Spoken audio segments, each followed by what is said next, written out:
hear everything on the news, the sky's falling, the sky's not falling. What is the interest rate prediction for this year? We anticipate that rates should start to taper through the summer and into the fall. We have a program that if you close between now and April, you have a 5-year window where you can refinance as many times as makes sense, so long as the rate improves by 0.5%. Wow. And essentially we're eating the closing cost. So we pay the lender fees, we pay for the cost of the appraisal, which you're looking at somewhere between $595 and $650. And then we even give $1,000 credit to title. I can't. That's amazing. It really is. I get the question all the time, when is the best time to purchase? Mm-hmm. And I can't tell you the number of clients that have really, it's all of a sudden relieved them of the stress of, oh my gosh, I'm in this 30-year fixed rate long term, because if what we predict in interest rates kind of cooled back down, guess what? When's the best time to buy? Whenever someone's ready, and it's always better, of course, than in most cases, it being a rental. Get in the house, then you can refinance. I get asked that as well. When's the best time to buy? When you are mentally, financially, and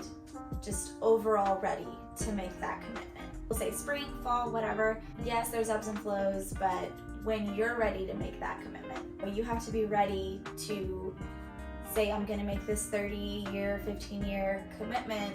And I'll say this, in terms of rates, nobody has a crystal ball, of course. Yeah. I may not be sitting here if I had the crystal ball. Be a Fiji.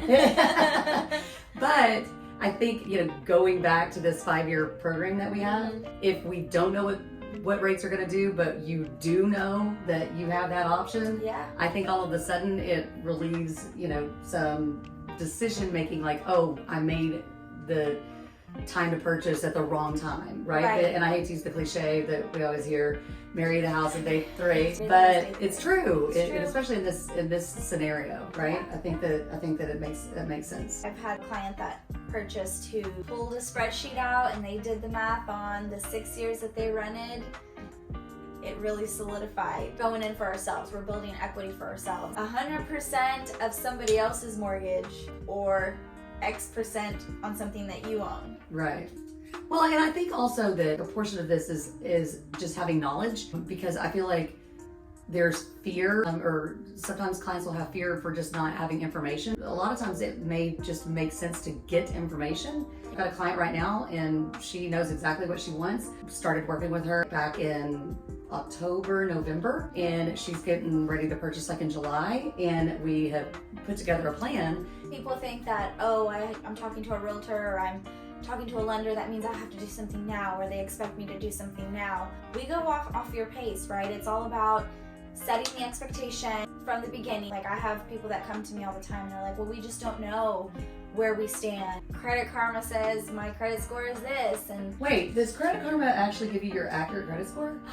does it? So it does give you an indicator. But it's great to monitor rolling debts, right, and suggestive things to do, but if you're trying to purchase a home, the best way to know where you stand is getting in front of a lender, right? Right. They're going to tell you that raw data that's really going to help you make that decision.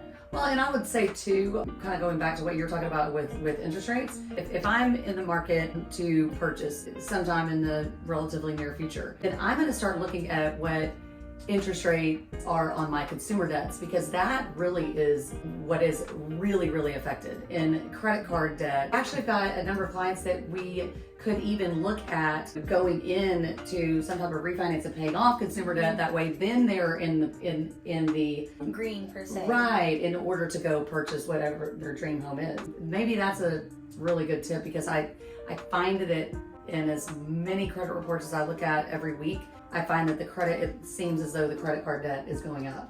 Knowledge is power. Knowledge is power, it's right. If you have any questions or you're ready to know what your buying power is, reach out to your homegirl, Laura Larson, and I'll connect you with Tara Whitting.